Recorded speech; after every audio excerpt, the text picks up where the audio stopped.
یہ جامعہ دارالعلوم کراچی کے اساتذہ کی اور حضرت مفتی محمد شفیع صاحب رحمۃ اللہ تعالیٰ بانی دارالعلوم اور حضرت صدر صاحب جامعہ دارالعلوم کراچی کے نائب رئیس الجامعہ اور حضرت نائب رئیس الجامعہ ان کی کتابیں ہیں.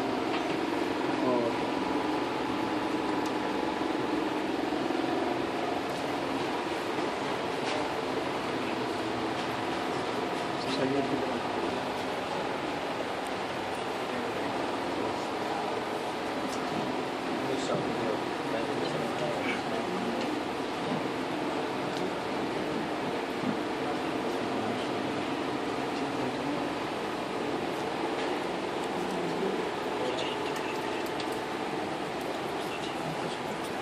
اور اس کے علاوہ یہ جو دیگر اساتذہ کرام ہیں یہ ان کی تصانیف کا ریک ہے. اس کے اندر حضرت مفتی عبدالرؤف سکھروی صاحب، حضرت مفتی محمود اشرف صاحب اور ہمارے شعبے کے کچھ پہلے مشرف حضرت مولانا ساجد الرحمان صدیقی رحمۃ اللہ کی بھی کتابیں رکھی ہیں. یہ بڑی اہم کتاب ہے، کتابت و تدوین حدیث صحابہ کرام رضی اللہ عنہ کے قلم سے. اس میں بڑی محنت کے ساتھ حضرت نے ان احادیث کو جمع کیا ہے جو صحابہ کرام نے جمع کی تھی، ذخیرہ کی تھی. اس کے علاوہ یہ مولانا ڈاکٹر اعجاز احمد سمدانی صاحب کی کتابیں ہیں اور دوسرے اساتذہ کی بھی. تو یہ اساتذہ کی کتابوں کا ریک ہے. مولانا شیخ قاسم صاحب کی کتابیں اس کے علاوہ اب ہم دوسری منزل میں جا رہے ہیں. ذکر اقبال صاحب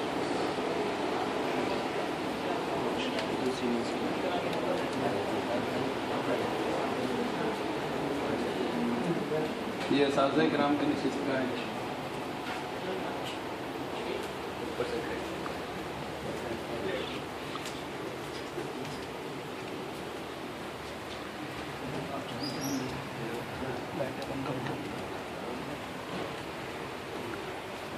یہ جامعہ کی لائبریری کی دوسری منزل ہے اور اس میں وہ تمام کتابیں جمع ہیں جو جتنی بھی لائبریری کے اندر ہیں. لائبریری میں دو قسم کی کتابیں ہوتی ہیں. کچھ کتابیں ہیں کہ جو مقرر ہوتی ہیں، یعنی ان کے ایک سے زائد نسخے ہوتے ہیں، جیسے ہم نے وہاں دیکھا تھا کہ ان کے نمبر بھی لگے ہوئے تھے ایک سے زائد نسخوں کے. کچھ کتابیں وہ ہیں کہ جو ایک سے زائد نہیں ہوتی، ایک ہی نسخہ ہوتا ہے اس کا. ہر وہ کتاب جس کا ایک نسخہ ہو یا ایک نسخے سے زائد نسخے ہوں تو وہ نسخہ یہاں موجود ہوگا نیچے والی منزل میں. لیکن جو زائد نسخے ہوتے ہیں وہ اوپر والی منزل میں رکھے جاتے ہیں. تیسری میں جی، تو اوپر ساری مقررات ہیں. یہاں پر یعنی اس منزل میں ساری وہ کتابیں ہیں جن کا ایک نسخہ سب کا یہاں موجود ہے. یہ یہاں پہ جو ساتھی کتابیں جاری کرتے ہیں لائبریری کے، وہ ساتھی جو کتابیں جاری کرتے ہیں تو وہ یہاں تشریف رکھتے ہیں. طریقہ کار یہ ہے کہ ساتھی وہاں نیچے سے کیٹلاگ سے کتاب کی فہرست، کتاب کا نام اور رمز المصنف اور رمز الکتاب نقل کر کے لا کے ان کو دیتے ہیں اور پھر یہ ان کو کتاب تلاش کر کے دیتے ہیں. اس کے علاوہ یہ دیکھیں جو موضوعات ہیں دونوں طرف کی الماریوں میں، وہ یہاں پر ایک اس کا اجمالی جائزہ دیا گیا. اس طرف کی جو پوری الماریاں ہیں تو ان میں کون کون سے موضوعات ہیں؟ الدین الاسلامی، القرآن الکریم، الحدیث النبوی، السیرۃ النبویہ، الفقہ، العقائد. تو یہ اس طرف کی جو پوری الماریاں ہیں اس طرف ان میں یہ کتابیں ہوں گی.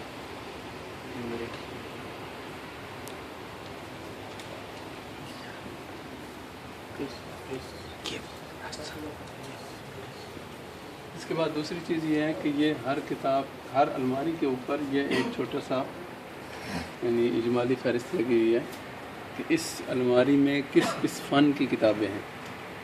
تو آپ یہاں سے بھی سمجھ سکتے ہیں، یہ جو تیر کا نشان ہے اس کا مطلب ہے کہ اس طرف یہ کتابیں ہیں.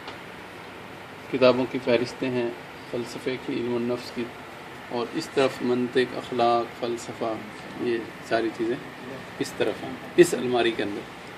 یہاں ہے یہ وہ نشست گاہ ہے جہاں پر حضرت شیخ الاسلام صاحب دامت برکاتہ نے تکملہ فتح الملہم کے دوران یہاں تشریف رکھتے تھے.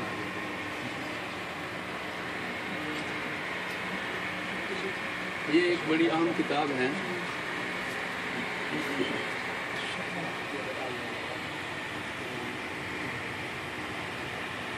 یہ بڑی اہم کتاب ہے کشف الظنون. کشف الظنون عن اسامی الکتب والفنون. بہت ساری کتابیں ہم دیکھتے ہیں اور بہت سارے فنون کے بارے میں ہم سنتے رہتے ہیں، لیکن ہمیں پتہ نہیں ہوتا کہ یہ اس کتاب کی کیا تفصیل ہے، کس نے لکھی ہے اور یہ کس فن میں ہے. تو اس کتاب سے آپ کو مدد مل سکتی ہے. کوئی بھی کتاب ہو، آپ اس کے بارے میں جاننا چاہ رہے ہیں تو یہاں سے آپ دیکھ سکتے ہیں. جی، تو یہ فلسفہ اور اس حوالے سے کتابیں یہاں پہ ہیں. جی، یہ دیکھیں، یہ پھر اسی طرح یہاں پر کہ اس طرف کی الماریوں میں کون سی کتابیں ہیں اور اس طرف کی الماریوں میں کون سی کتابیں ہیں. فوائد الاسلام، خدمت الاسلام، اسباب انحطاط المسلمین، مسلمانوں کے زوال کے اسباب. تو اس حوالے سے یہ کتابیں. یہ تیسری الماری اس میں دیکھیں، وحدت الاسلامیہ، الاسرار والحکم، حقوق النساء، فضائل دعوہ، مسائل دعوہ. تو یہ ساری کتابیں. مواعظ والخطب، کہ آپ جمعے کی تیاری کرنا چاہ رہے ہیں یا ویسے بزرگوں کے مواعظ اور خطبات وہ دیکھنا چاہ رہے ہیں تو وہ اس طرف ہیں. اس میں ایک بڑی اہم کتاب بھی ہے، لا تحزن. یہ لاکھوں کی تعداد میں یہ کتاب لکھی ہے اور چلی ہے، لا تحزن. اس کو اردو میں بھی اس کا ترجمہ ہے غم نہ کر، غم نہ کریں، غم نہ کیجیے. ہاں، غم نہ کیجیے. چلیں آگے چلیں، بند کرتے ہیں. یہ حضرت تھانوی رحمۃ اللہ تعالیٰ کے مواعظ اور ثقافت الاسلامیہ، الامکنۃ المقدسہ، جو ہمارے مقدس مقامات ہیں، مکہ ہے، مدینہ ہے اور بیت المقدس ہے، اس حوالے سے، اور عالم الاسلامی، اس حوالے سے جو کتابیں ہیں وہ اس الماری میں ہیں. لیکن وہی ترتیب ہے کہ جن کا رخ اس طرف ہے تیر کا تو وہ کتابیں اس طرف ہوں گی، اور جو اس طرف کی ہیں وہ اس طرف ہوں گی. یہ حضرت تھانوی رحمۃ اللہ تعالیٰ کے مواعظ پیچھے آپ نے دیکھیں تو حضرت شیخ الاسلام صاحب دامت برکاتہم کا ارشاد آپ نے سنا ہوگا بارہ، کہ یعنی ان مواعظ سے اللہ تعالیٰ نے بہت ساری مخلوق کو، بہت سارے انسانوں کو اصلاح ان کی فرمائی ہے. تو حضرت اس کے ہمارے سارے حضرات ان کے پڑھنے کی تاکید کرتے رہتے ہیں. آدمی کچھ وقت بنا کر 10 منٹ 15 منٹ جتنا ٹائم ہو تو مواعظ کا مطالعہ جاری رکھے. یہ پھر یہاں سے قرآن کریم کا وہ شروع ہو رہا ہے حصہ. اس میں قرآن کریم کے نسخے ہیں بہت سارے. یہ سب قرآن کریم کے نسخے ہیں. ان میں ترجمے بھی ہیں اور خود قرآن کریم کے نسخے بھی ہیں. قرآن کریم سے متعلقہ جو کتابیں ہیں وہ یہاں پہ ہیں.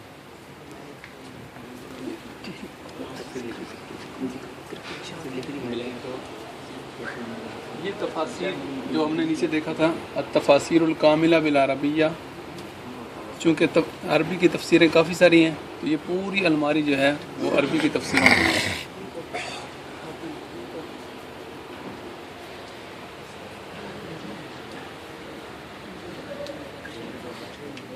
اس میں یہ دیکھیں،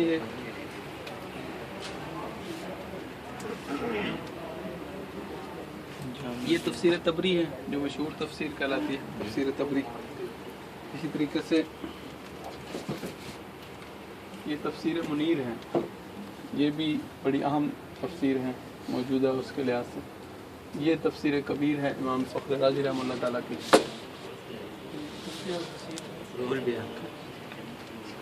یہ در المنصور، الدر المنصور.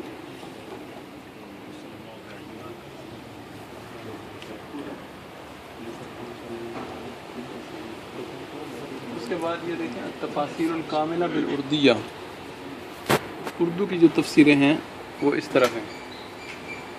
اردو کی تفسیروں میں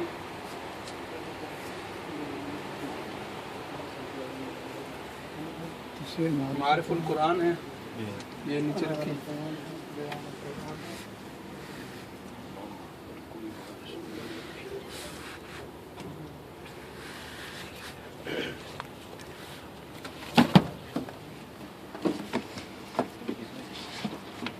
یہ حضرت مولانا اسلم شیخ پوری صاحب رحمہ اللہ تعالیٰ کی تفسیر ہے، جو اگرچہ پوری نہیں ہو سکی لیکن انہوں نے اس کو آسان انداز میں لکھنے کی کوشش کی ہے. یہ دروس قرآن ہے، پورا درس تیار ہے. معالم العرفان کس کا ہے؟ حضرت مولانا صوفی عبدالحمید سواتی صاحب کا، پورے قرآن پاک کا تیار درس ہے اس کے اندر.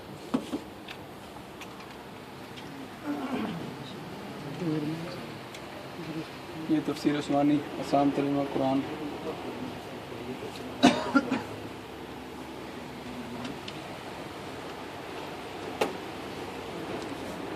یہ سارا حصہ اسی طرح تفاسیر سے متعلق مشکلات القرآن، اور اس سے قرآن کریم سے متعلق اصول تفسیر، پھر آگے دیگر فرق کی تفسیریں بھی ہیں، علوم القرآن. اس کے بعد یہ پھر علوم القرآن، تاریخ القرآن اور حدیث اور متون الحدیث، یہ یہاں سے شروع ہو رہے ہیں. ٹھیک ہے. اب اس میں یہ ایک جس زمانے میں شاملہ ایجاد نہیں ہوا تھا اس وقت ان کتابوں کی بڑی خاص قدر تھی. یہ موسوعۃ اطراف الحدیث النبوی الشریف، اس کتاب کے اندر کل احادیث کے جو اطراف ہیں وہ ذکر کیے گئے.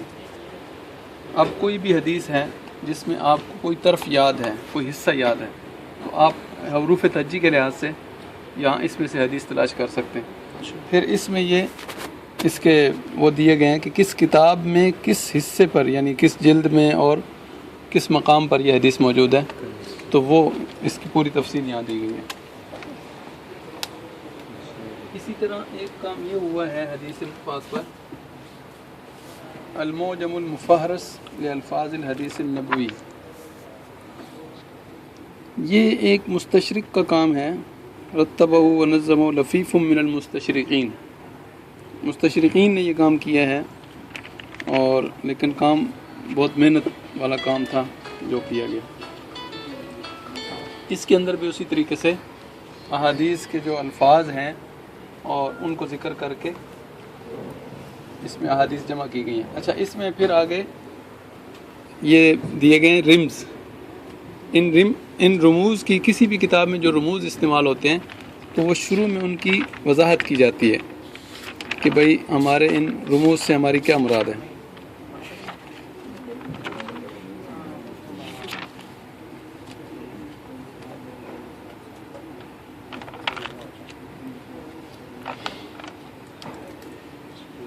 تو کوئی بھی کتاب جس سے آپ استفادہ کرنا چاہ رہے ہیں اور اس کے اندر رموز ہیں، اس سے پہلے پہلی جلد کے اندر اس کے رموز کو دیکھیں، پھر آپ کو سمجھ میں آ جائے گا.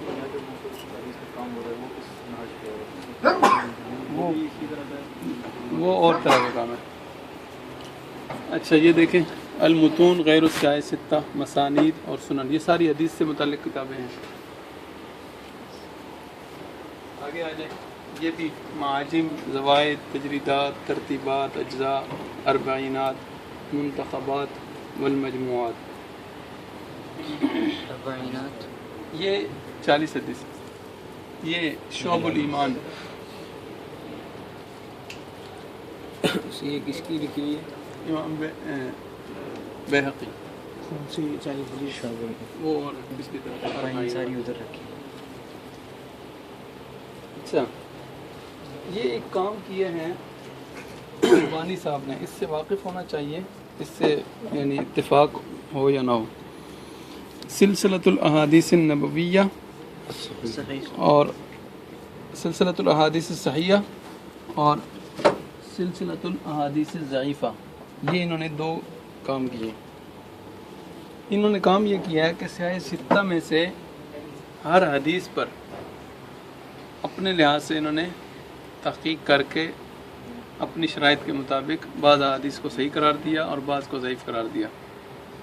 تو جن احادیث کو انہوں نے صحیح قرار دیا تو ان کی صحت میں تو کوئی شک نہیں ہے، لیکن جن احادیث کو انہوں نے ضعیف قرار دیا ہے اس میں پھر ہم دیگر محدثین اور ان کی آراء کو دیکھیں گے، یعنی ان کی یہ جارح متشدد ہیں، تو ان کی شرائط سخت ہیں، اس لیے بہت ساری احادیث کو انہوں نے ضعیف قرار دیا، اور اس میں ہر کتاب کے بارے میں تقریباً دیکھیں ان کا نام ہے ناصر الدین البانی۔ تو اس لیے آج کل جو محققین، عرب کے محققین ہیں خاص طور پر، تو وہ یہ حوالہ دیتے ہیں صححہ الالبانی، کہ اس کو البانی نے بھی صحیح کہا ہے۔ تو جس کو البانی ٹھیک کہہ دیں وہ تو صحیح ہے ہی، ہاں البتہ جس کو البانی یہ کہیں کہ یہ ضعیف ہے تو اس کے بارے میں پھر دوسروں کو دیکھا جائے۔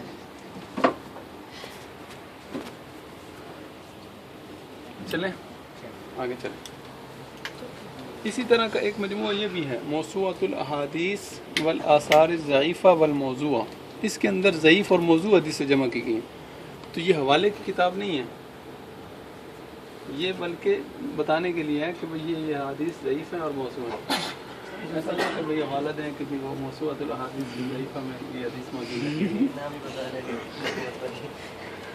اچھا جی، یہ دیکھیں، یہ وہی موضوعیہ، ہجائیہ، تخریجات، مسلسلات، اور پھر یہاں سے بخاری شروحات شروع ہو رہی ہیں۔ یہ بخاری شریف کی شروحات ہیں، عربی بھی ہیں، اردو بھی ہیں، پھر یہ آگے مسلم کی، اس طریقے سے یہ شروع البخاری، شروع مسلم، پھر شروع سنن نسائی، شروع ترمذی، پھر آگے یہاں پر شروع ابی داؤد، شروع ابن ماجہ، شروع غیر سیاہ ستہ، اور اس طریقے سے احادیث کی یہ ساری شروع ہیں۔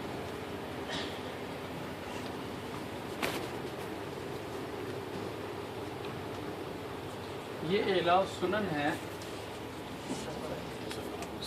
حضرت مولانا ظفر احمد عثمانی رحمہ اللہ تعالیٰ کی، اور یہ تصنیف کی گئی ہے حضرت تھانوی رحمہ اللہ تعالیٰ کے ارشاد پر اور ان کی سرپرستی میں۔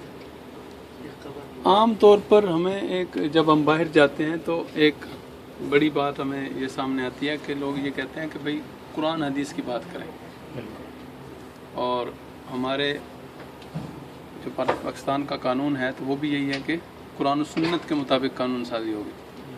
تو اس میں احادیث کی روشنی میں جو مسائل ہیں ان کی متعلقہ احادیث ذکر کی گئی ہیں، یعنی احادیث سے ان مسائل کو ثابت کیا گیا۔ تو یہ بھی وہی طریقہ اختیار کرتے ہیں کہ کوئی باب قائم کرتے ہیں، پھر اس کے نیچے حدیث لاتے ہیں، اور پھر اس کے نیچے بحث کرتے ہیں۔ تو یہ بڑی اہم کتاب ہے۔ اور اسی طرح کا ایک کام ہوا ہے وہ پیچھے احکام القرآن کے نام سے۔ احکام القرآن ایک جساس رحمہ اللہ تعالیٰ کا ہے، ایک ابن عربی رحمہ اللہ تعالیٰ کا ہے، اور ایک تیسرا احکام القرآن تھانوی، حضرت مفتی محمد شفیع صاحب رحمہ اللہ تعالیٰ اور حضرت مفتی جمیل احمد تھانوی اور کئی حضرات اس کے اندر شریک ہوئے۔ یہاں سے پھر تاریخ، فقہ الحدیث، اصول الحدیث، تاریخ الحدیث اور سیرت النبویہ، سیرت شروع ہو رہی ہے یہاں سے، اور یہ سیرت کی بہت ساری کتابیں ماشاءاللہ یہاں پر موجود ہیں، عربی میں بھی ہیں اور اردو میں بھی ہیں۔ ایک بڑی اہم کتاب ہے یہ سبل الہدی والرشاد، اور یہ زرقانی کی شرح ہے المواہب اللدنیہ، علامہ قسطلانی کی۔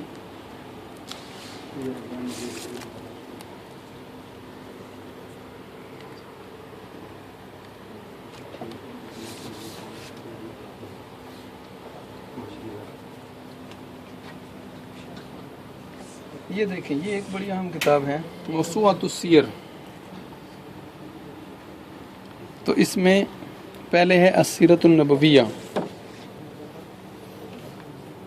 یہ ایک جلد میں، پھر اس کے بعد ایک جلد میں سیدنا ابوبکر صدیق، دوسری پھر آگے سیدنا عمر بن خطاب، پھر سیدنا عثمان بن عفان، سیدنا علی بن ابی طالب، سیدنا حسن بن علی، اور معاویہ بن ابی سفیان اور عمر بن عبدالعزیز.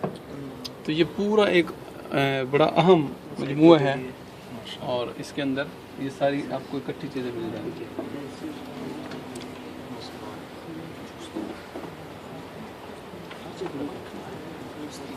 یہ بھی اسی طرح السیرہ بحسب النواحی المختلفہ، مختلف زاویوں سے سیرت کی کتابیں، مغازی، معجزات، مناقب، پھر حضور پاک صلی اللہ علیہ وسلم پر جو اعتراضات ہیں ان کے جوابات.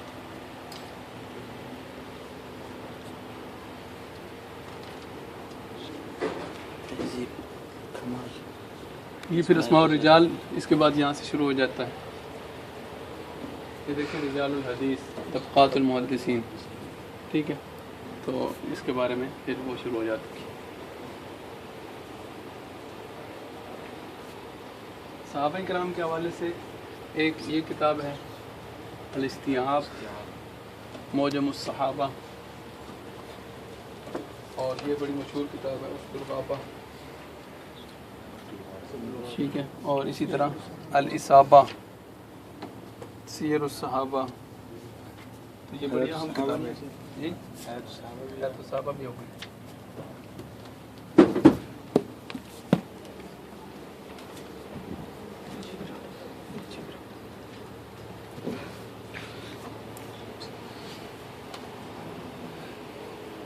یہ پھر دیگر انبیاء کے بارے میں، اور الرجال بحسب الحجاب، مختلف لوگوں کے بارے میں، شخصیات کے بارے میں. یہ دیکھیں یہ تاریخ دمشق ہے، اور یہ مختصر ہے 29 جلدوں میں. ایک اور ہے یہ سیر اعلام النبلاء، یہ تاریخ بغداد، ایک ایک شہر کی تاریخ اتنی بڑی بڑی لکھی گئی.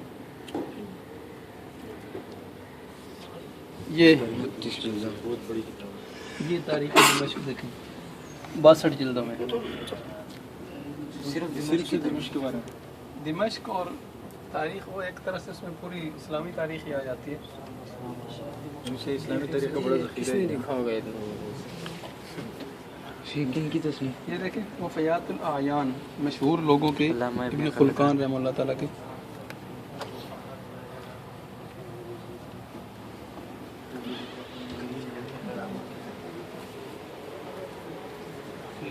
اس کے بعد زعماء کی،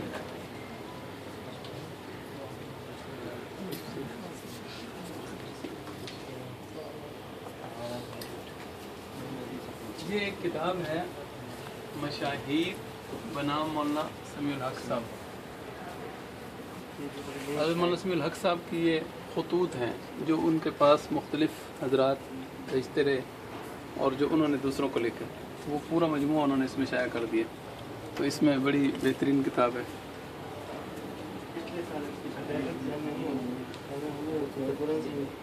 جی اسی طریقے سے الزعماء والدعاة، مورخون، رجال، انبیاء، صحابہ، رجال الہند والسندھ، ہندوستان اور سندھ کے حالات، رجال. اس میں ایک بڑی اہم کتاب ہندوستان کے علماء کے بارے میں لکھی گئی ہے. یہ نزہۃ الخواطر.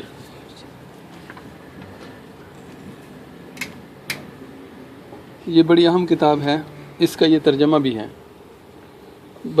علماء بر صغیر، تو یعنی بر صغیر کے جو علماء گزرے ہیں ان کے حالات پر مختصراً اگر دیکھنا ہو تو ان کی تفصیل کچھ نہ کچھ یہاں مل جاتی.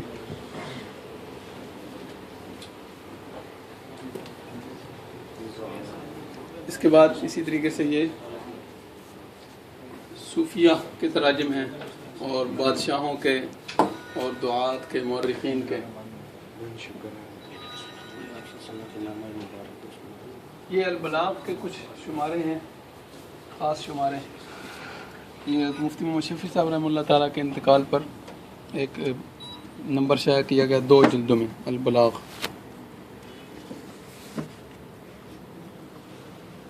اسی طریقے سے یہ اشرف السوانے ہیں، یہ بڑی اہم کتاب ہے. یہ اس کو لکھا خواجہ عزیز الحسن مجذوب رحمہ اللہ تعالیٰ نے اور مولانا عبدالحق صاحب نے، اور یہ حضرت کی زندگی میں لکھی گئی اور حضرت کو یعنی دکھا کر جس طرح ایک طرح سے یہ آپ بیتی بن جاتی ہے. مستند اور اس حوالے سے بہترین کتاب ہے حضرت تھانوی رحمہ اللہ کے بارے میں.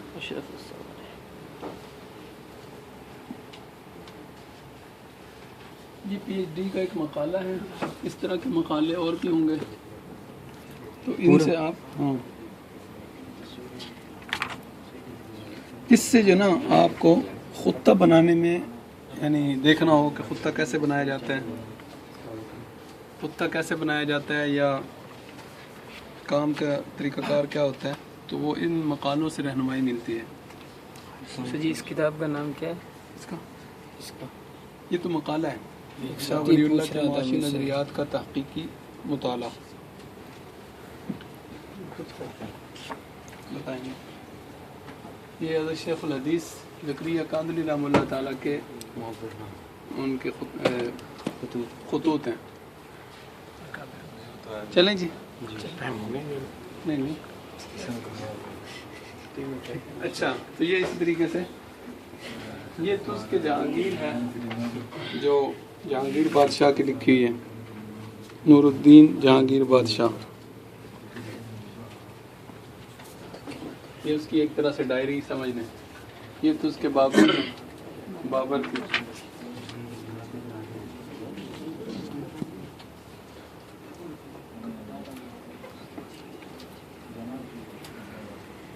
چلیں آگے.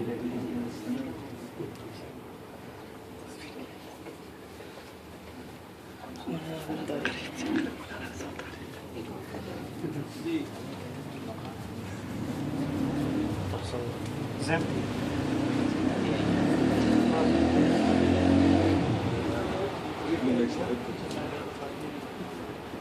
اس کے بعد یہ تاریخ اسلام ہے، مختلف تاریخ کی کتابیں ہیں.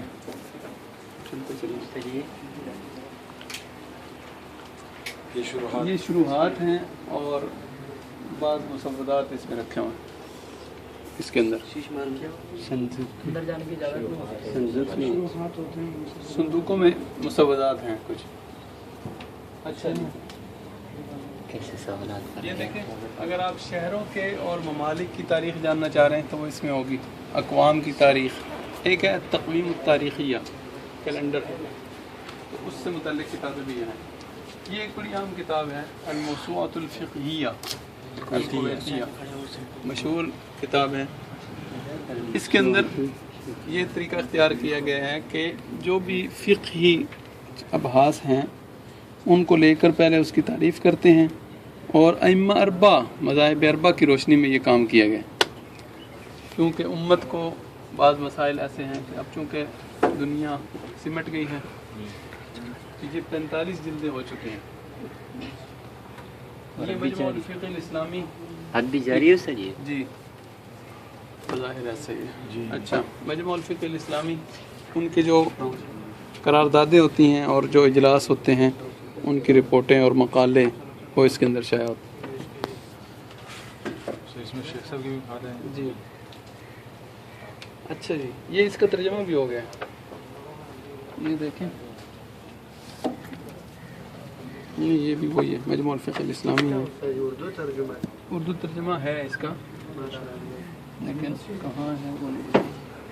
یہ ایک انڈیا میں کام ہوا ہے جدید فقی مباحث کے حساب سے. فقہ اکیڈمی انہوں نے بنائی ہے وہاں پر، تو اس میں مختلف عنوانات پر اجلاسات رکھے جاتے ہیں اور ان پہ اہل علم مقالے پیش کرتے ہیں. یہ ہمارا یہاں سے پھر آگے فقہ حنفی شروع ہو رہی ہے، مشہور فتاوی الہندیہ.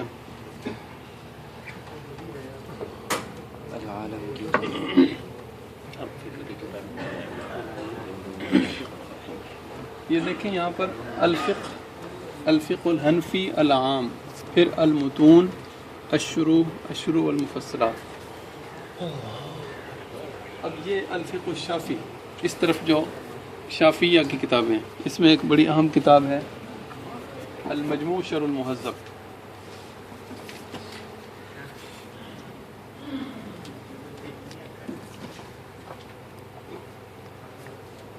اسی طرح سے ایک یہ موسوعۃ الامام الشافعی، امام شافعی رحمۃ اللہ تعالیٰ کی کتاب الکتاب الام، جو آپ نے مشہور نام سنا ہوا ہے.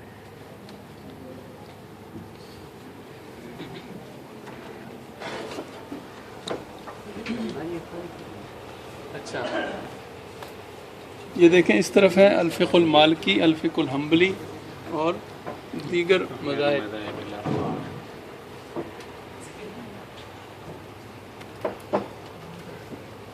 تو یہ دیگر یعنی مالکیہ کی، یہ دیکھیں جی المغنی مشہور کتاب ہے. یہ المرداوی کی الانصاف.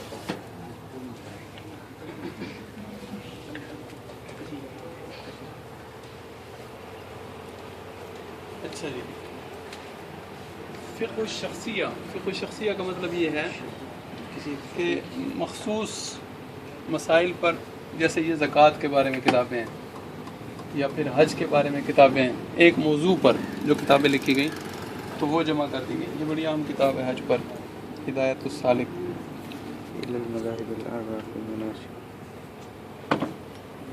اس طریقے سے جو ایک خاص موضوعات ہیں، یہ ارشاد الساری.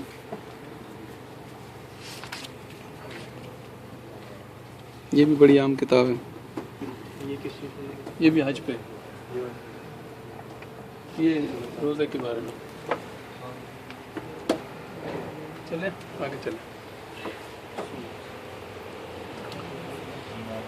معاملات، حدود، جنایات، جہاد اور سیر، اس سے متعلق کتابیں.